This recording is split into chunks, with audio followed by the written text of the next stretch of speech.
Hi there, I am Adam Kirbas and this is my novel. Listen, Mrs. Moonwick. I had forgotten her.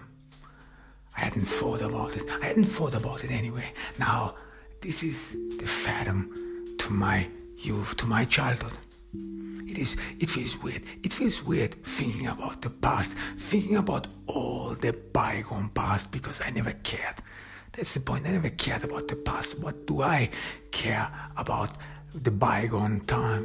You can do anything. You can accomplish anything from the past. You have no gain from the past. But yet it haunts me. Yet I'm still here. I have no future anymore. This is maybe the reason why I care about the past anymore. I don't know. I don't know whether I will ever be able to figure out what is wrong with me. What is going on? Is it the past? But Mrs. Moonwick, she's one of those memories in my life which I am proud about, which I've been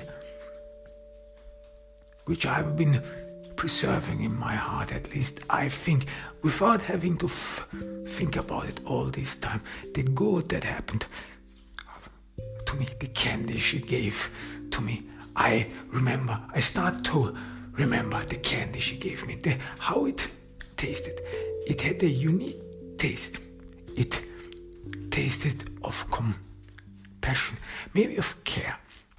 Maybe Mrs. Moonwick was the only person, or a few, who gave me really some sort of comfort, mental comfort, being loved.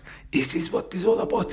Is this what sentimental people talk about? What would make the difference? Maybe, even though I don't want to admit it, no one can really admit that, at least no real man can admit that you need love, that you have to be sentimental, that your heart, whatever it is, would be like a jug which has to be filled with all the compassion and love one can get in his life. This is what this is all about. At least I saw that crap in romantic movies. But now it's vivid. Now it's in front of my very eyes. Mrs. Moonwick. I get a craving for candy. I feel it. I try to fathom what she gave me in my youth. What was the candy she gave me whenever I brought her groceries? Whenever I went to that now closed grocery store, when I got her things, her newspaper, I see her smiling. I remember her smiling. What was this all about? What was it all about? And I get this craving. I'm in my motel room. This thing makes sense. For the first time it makes sense. I had thought about this a great deal. This is not who I am. This is not the guy I was brought up with. This is not the guy, the high standards I hold up to. You don't just leave your work. You don't just leave your family and do nothing. Do nothing like a bum, lay around lazily in a stupid motel room. No, I did not feel comfortable the moment I walked in here. It was some sort of the end of my world. It was the end of anything. I could not mention it. But now the name Mrs. Moonwick, that I could remember her, some sort of, is soothing my pain that I am indeed insane, that I have gone mad, that nothing makes sense anymore, that I am one of those lunatic guys who will end up in the lunatic bin, that this is the pathway, and if this moves on, if this continues, I will end up like this. Everything is so erratic, nothing makes sense. This is what this all fell about. But what then? Now, again, this is how I feel, how my life is, how my thinking is. For moments, I'm just elated. I have a new thought. I have a new guidance, a destination, a goal. But then, after a couple of minutes, I immediately think about the consequences, and then I'm dragged down. All seems too far away, detached. Will I ever be successful? Will I ever reach that point? And what should that goal, the achievement, really mean for me? What gain and what possible consequences I can draw from that? I don't know. All seems so thin. All seems so meaningless. All seems to be something I would have never cared about a couple of years ago, even a couple of months ago. My life was different. My life had spurs. My life was on a rail track. My life was ahead of me. The only thing I had to do was just to enter the train, just to follow the train tracks, the rail tracks. This was my life, and then everything ended. Yet it still feels stupid. I wish I could remember the candy she gave me.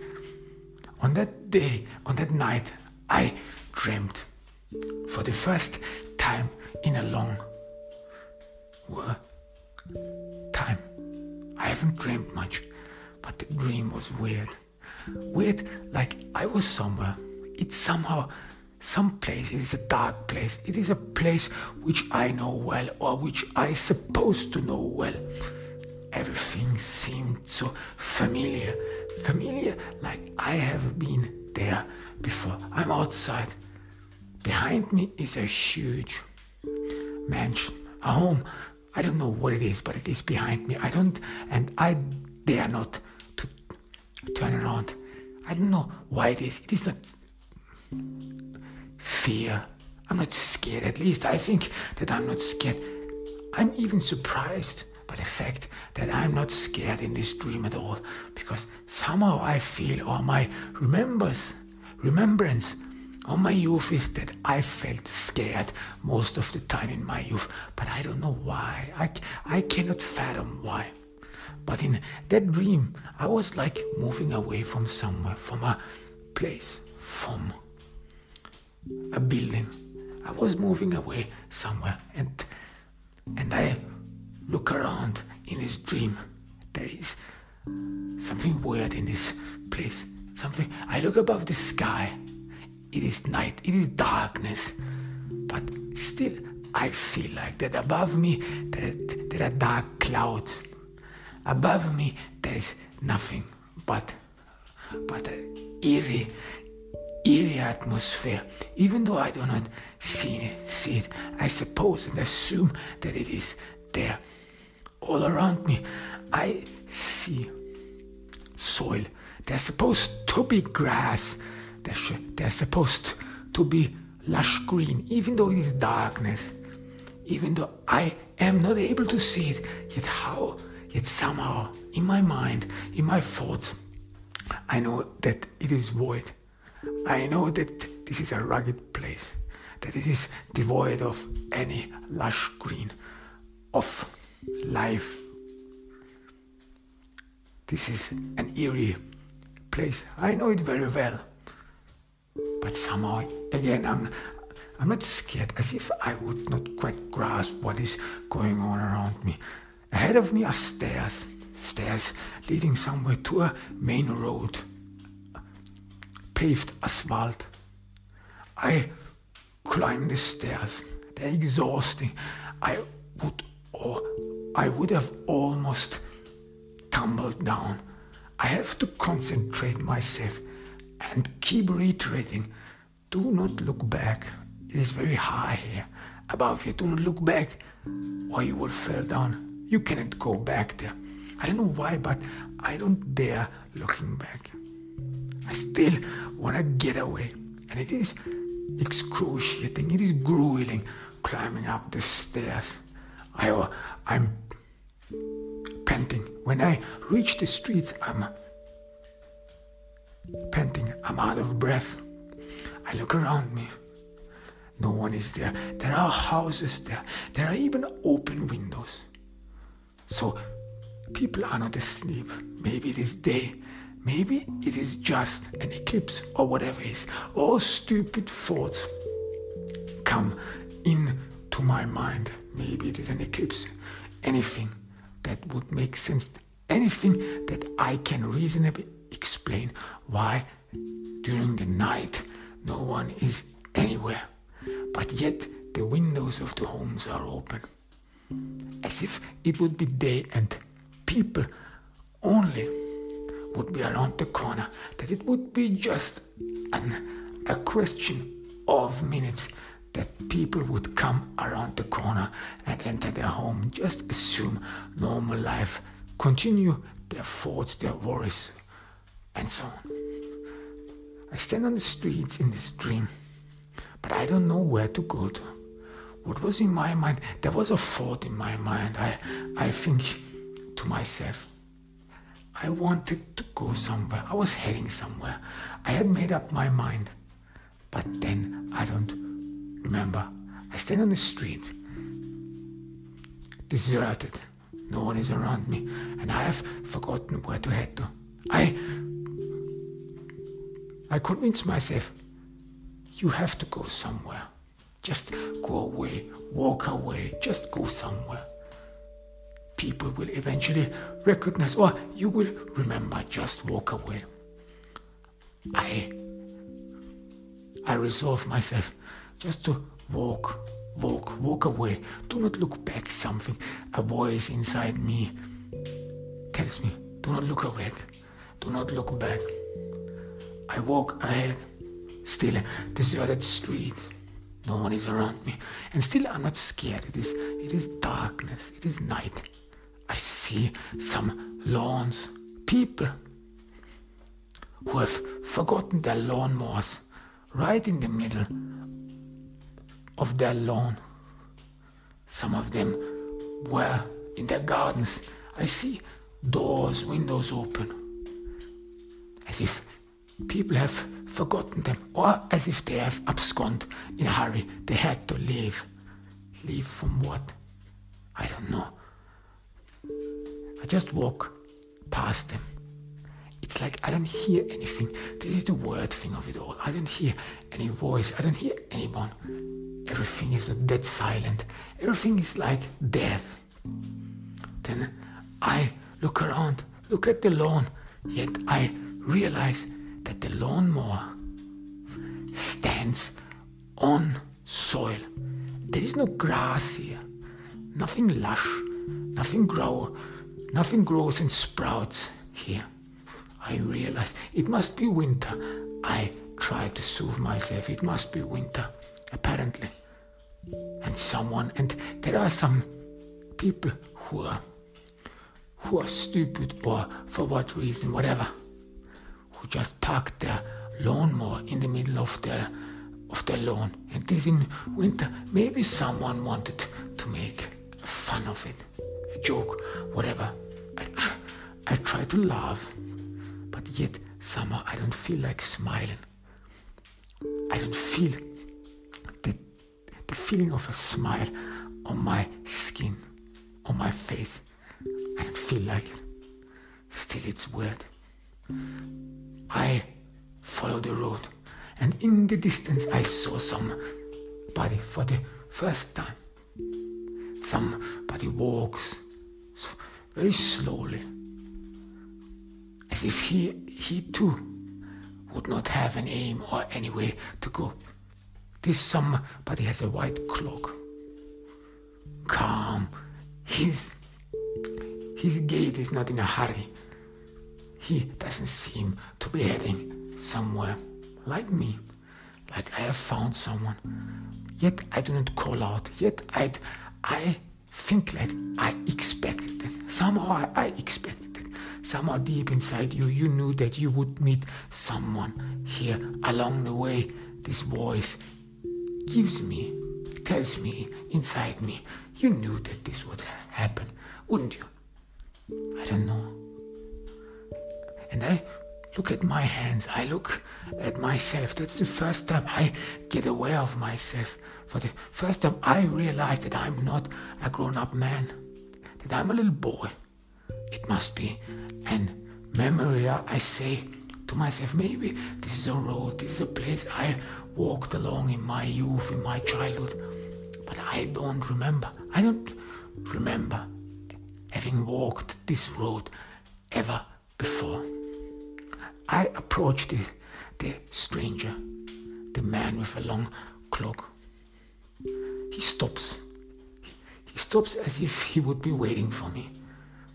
Again, I don't feel scared. I continue my pace.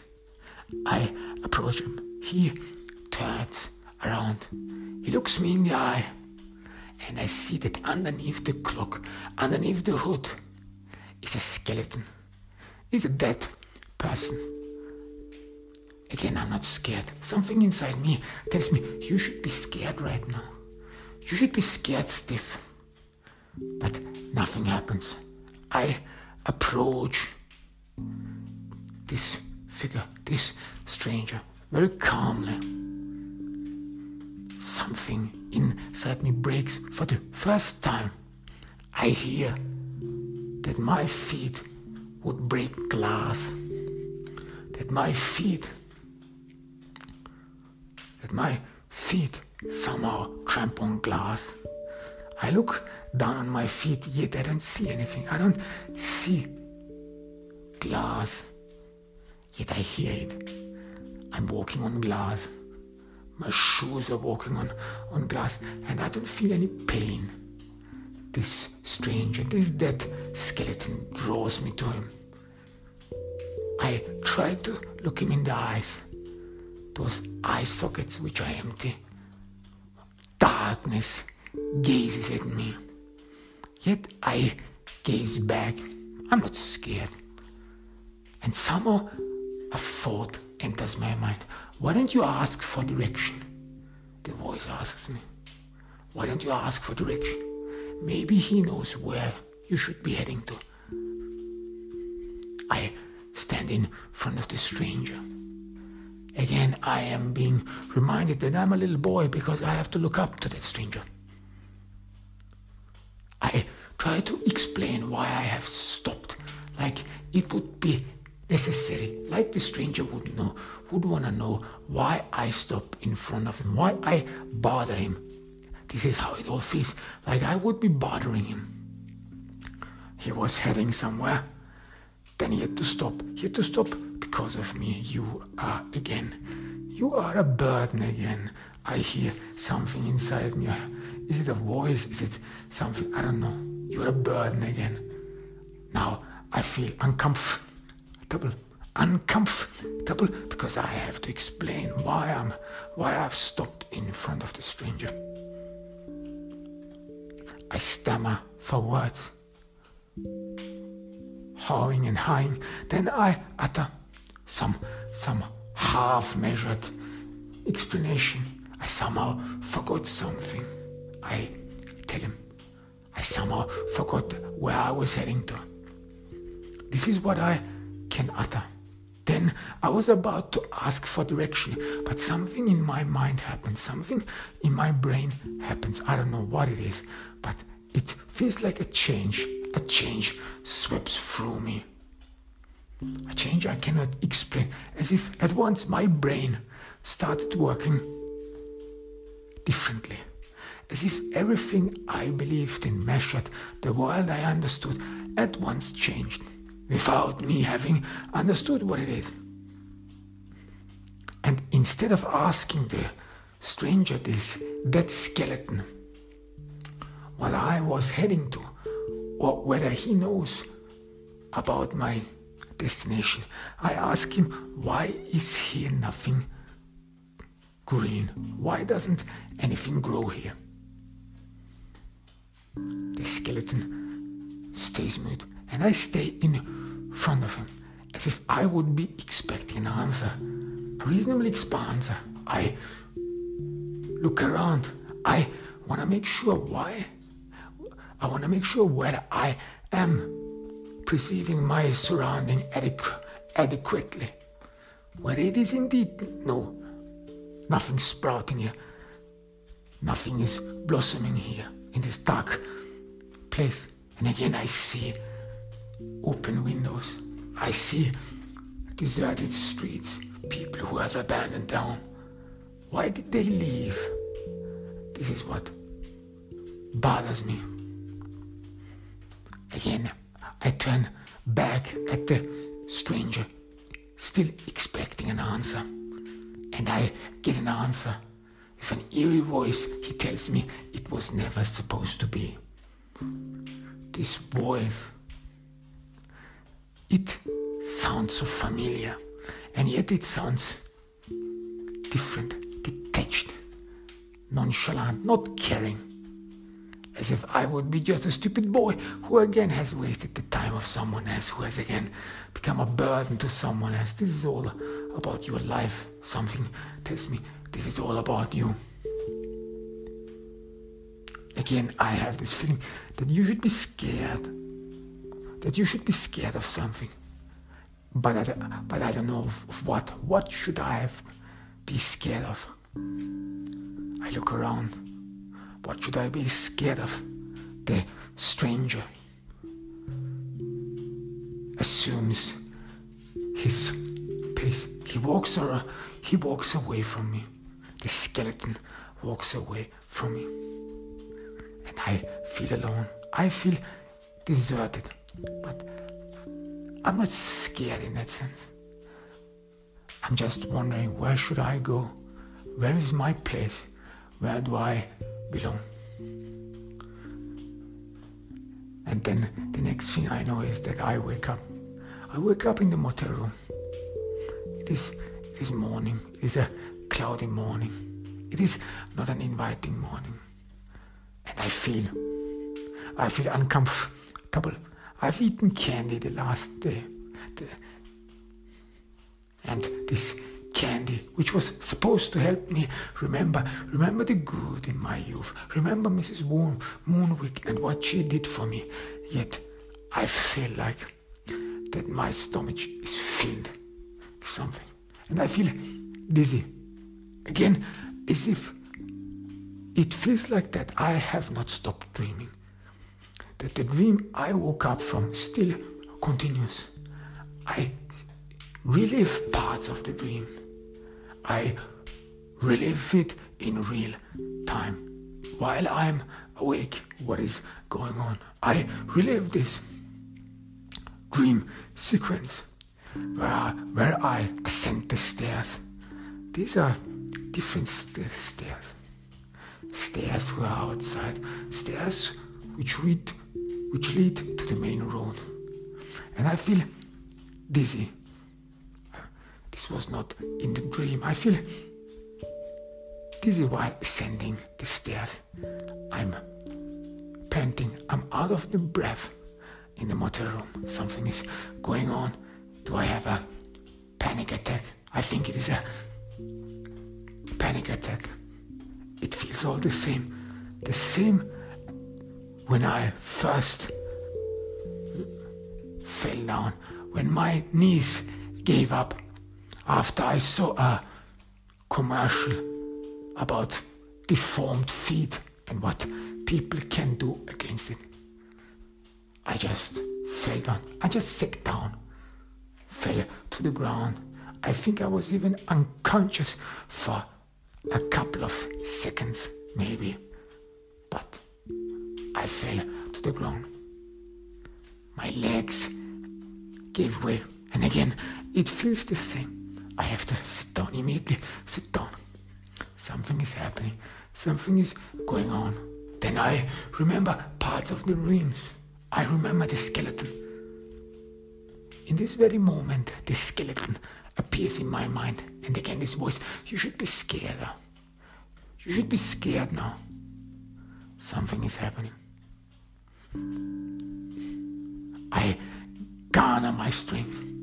This is nonsense. More and more, I get convinced my life is just crap.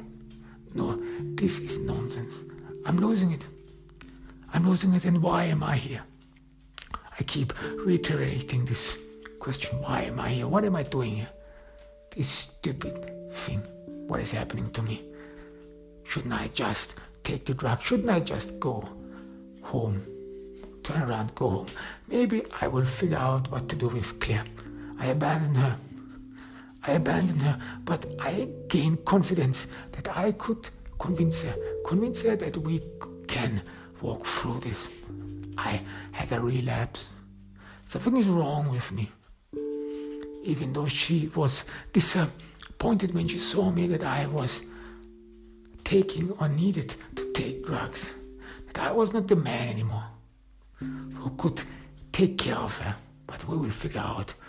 There is still this woman in Claire I fell in love with. Still this woman I hope that will love me back, that can understand my condition.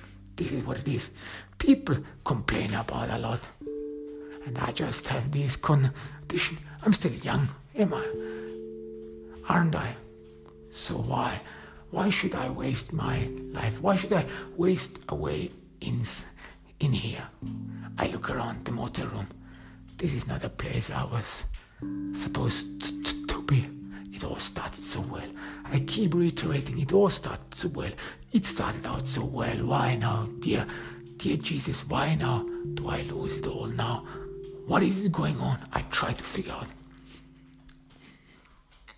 More and more I regain my strength. I'm now determined. I will just meet Mrs. Moonwick. Let's get straight with the past. Let's clear this up. Because if I don't meet her now, then I will always ask myself, I will regret of having not met her. She did nice things to me, didn't she? She gave me candy, didn't she? She treated me nice. And maybe I am that man. Maybe I am that boy who never got love. And because of this, because of the hard life he went through, because of this, everything here happens. This could be a reasonable explanation. Maybe this is the reason why I don't fear anything, like in the dream. Maybe this is the reason why I don't care about anything.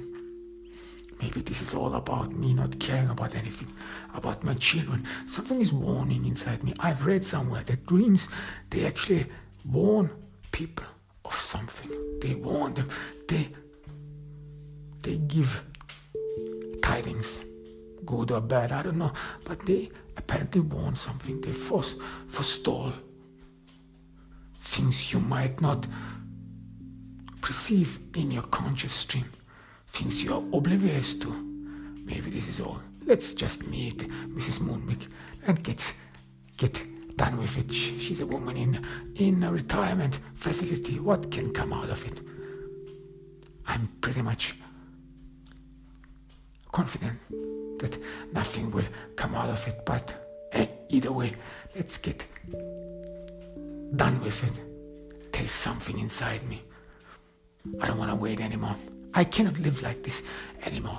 I don't want to live like this anymore. I'm convinced that this is a downward spiral, that this will come very expensive and dark. This is a dark place.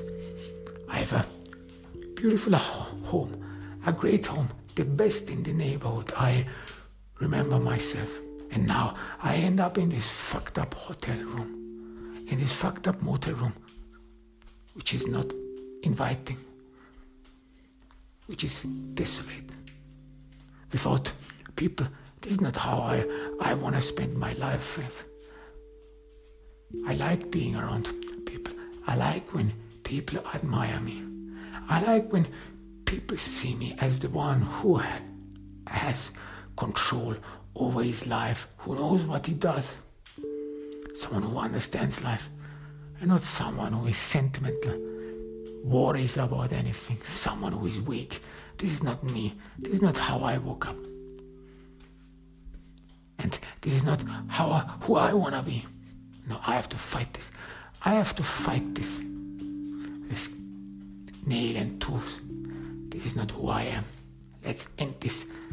I am convinced of it. I get up, I get dressed. I've regained my strength. I've taken a shower, but still I feel dirty. Again, this feeling. Was I naughty? Was I over filthy? Where does this feeling come from? This feeling like being shit-faced. It drags me down. I feel like a dark cloud above me.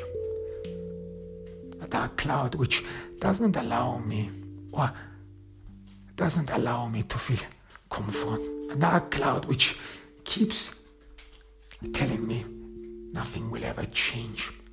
It is useless. And I remember part of the dream I had, that I was standing at night on a deserted street, and that I don't know where to go to. And it feels like the same again. Where should I go to? A thought enters my mind. You could start over new. You could go somewhere where people do not know you. But what do I run from? This is what I haven't figured out so far. What do I run from? What is it that chases me? What is it that brought me here? Naivety, stupidity. Shouldn't I have just got myself a young girlfriend? Maybe it was a mistake to hire Lisa. Lisa, that stupid retard. The stupid woman. Maybe a good-looking secretary should have assumed this post. Maybe she would have filled my voice, my void and my emptiness. Maybe this is in the end all about the midlife crisis. This is all about a man who has to settle for mediocre. Maybe something inside me, this is how I try to convince myself, maybe something inside me doesn't want to put up with a mediocre life, complacent.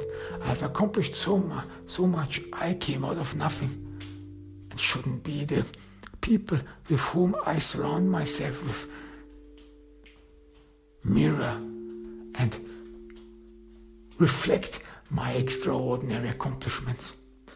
Maybe this is all about me being humble, despite the fact that I know I'm not humble. I was never humble. If I ever accomplished something, I made sure that everyone knew about it. I made sure that people knew that it was me who did something extraordinary, who did great.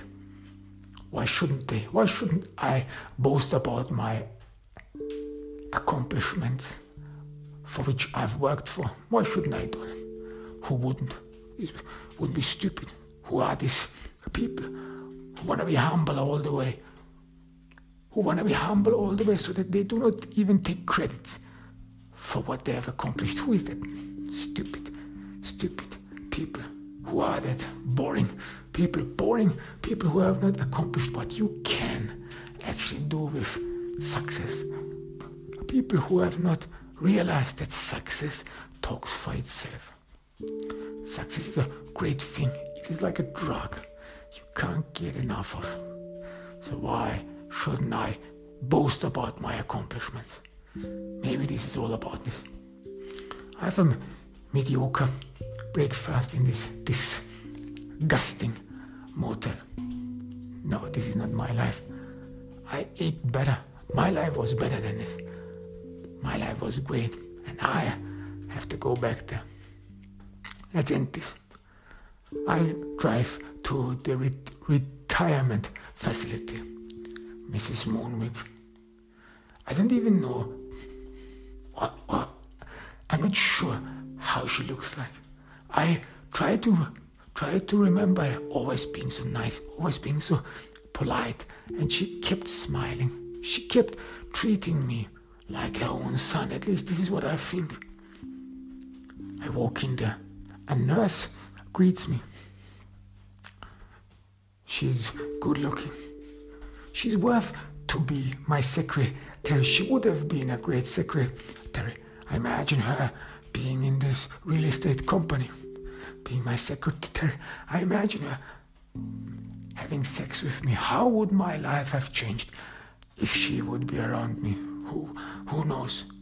And who is faithful these days anymore? Successful men, successful people, they are attractive and they draw attraction. And I probably draw a lot of attraction. I don't know. I never look around me. I never look around. I never watch out for people who are inspired by me. There must be some people who are truly inspired by me, for sure. So why do I waste my time with mediocrity? I look at her. I tell her I came to visit Mrs. Moonwick. The woman laughs and smiles profusely. She will be pleased. She hardly gets any visitors. I just nod. I didn't know that. I always thought that Mrs. Moonwick was such a nice person that people would eventually meet her.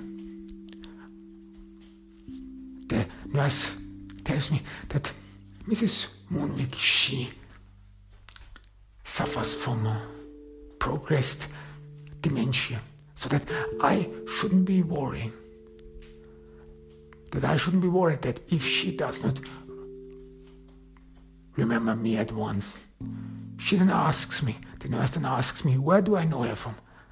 I smile and say, we know each other from school. And this message is somewhat shocking for the nurse. Her entire facial composure changes. Her facial expression gets stern, as if she was hit on the wrong foot. She scrutinizes me, tries to figure out what I was talking about. She's somehow dumbstruck, and I don't know why. What is going on?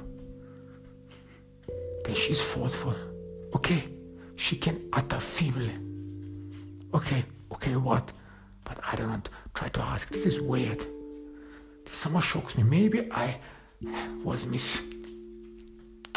Maybe I was given a wrong name, Mrs. Moonwick. Maybe that's not her real name. Why didn't I ever ask her about her name? Maybe I did. I tried to remember. Maybe she told me her name. I went for her groceries every morning. Maybe there must have come her name up. But I don't remember anymore. The nurse guides me to the room of Mrs. Moonwick. She's all by herself. She lies in her bed. Last time the nurse looks at me, try to detect something in my eyes. She looks in my face, tries to scrutinize it, figure out. These are the gazes of someone who is examining me. But I don't know why. I feel uncomfortable, and I walk past her into the room of Mrs. Moonwick. Now I feel stupid. This woman who I met in my youth now has become very old. I'm not even sure whether she is this woman. I'm not sure at all. Does she look like it? I hardly remember her. I walk into the room. I approach her. She looks at me. There's silence between us. We don't speak for a while. We just watch at each other. After a while, she starts smiling, and I don't know why she's smiling. I'm still dumbstruck. Peter. She yells, Peter, is that you? Peter, did you leave? Did they release you early? Who is Peter? Pops up in my mind, but I stay calm. I don't wanna make an old woman uncomfortable. She obviously is happy about something. Maybe this Peter is someone she is fond of, and I don't wanna reveal to her that I'm not Peter, because I still feel stupid even came here, stupid even being here. And now the nurse has left, thank God, but still I feel dumb and stupid. I approach her. I just nod. She hugs me compassionately. Finally I meet you. Finally I can hold you. They released you.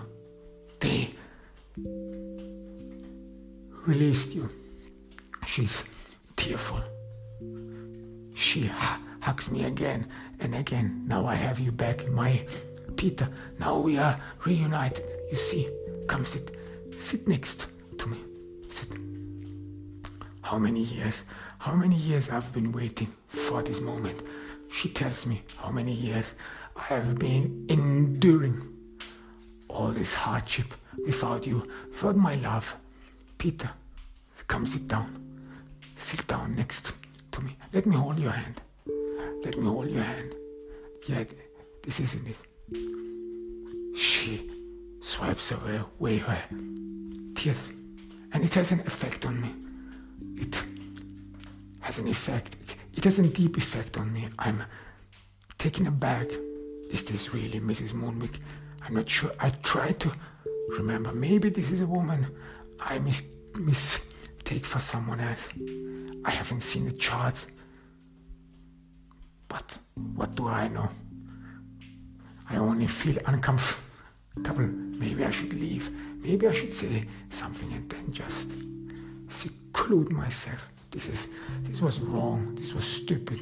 More and more I get it now. This was not what you're supposed to do. A stranger. I went into a home of a stranger, and then I pretend to be someone I am not. Weird. This all feels weird. Then she continues. This all would have changed. It shouldn't have come that way. It was all about this bread. And we got this bread. Almost. You would have been mine. You would have stayed with me. But it was all for this bread. Damn him. Damn this boy. Who is this bread? I ask myself, but I do not interrupt her. Who is this bread she is talking about? She reiterates it was all about him. Whenever I saw him, whenever I saw this creature, this disgusting creature smiling, I thought about you. I thought about you, that you had nothing to smile about. My little boy. My little boy. He did not deserve the life he had, but you did. You were an angel. You always were an angel. You were special. That's why I loved you so much. You were special. But he was not. And one day I had enough. One day I could not bear it anymore. I could not look at this little brat. How he enjoyed life while you had nothing. While your life was meek. While your life was destroyed. No, I had to end it. I had to end this for you. I had to give you hope, life. I could not look at him anymore because I still and kept comparing you to him. No, I had to end this, and I would have ended it if the stupid shop assistant wouldn't have come in between. Evil. He was an evil boy. Peter, you have to believe me, he was an evil boy. You deserved it more than him. You deserved a life. You deserved everything. He was just an evil boy. And he should have been in your place. He should have been you. No, I could not bear it. I could not bear that the devil has his hands in this game. That the devil was succeeding. Peter, I had to do something. I had to do something, and I did. He almost dropped dead. I saw him after I gave him that candy. He almost dropped dead. I wanted to pull him inside, and I wanted to end him. I wanted to end it all. I wanted to end it for you, so that you could live in peace, so that you could be free again. I wanted to do it so desperately, but then this woman walked past. This woman came by, and everything was over.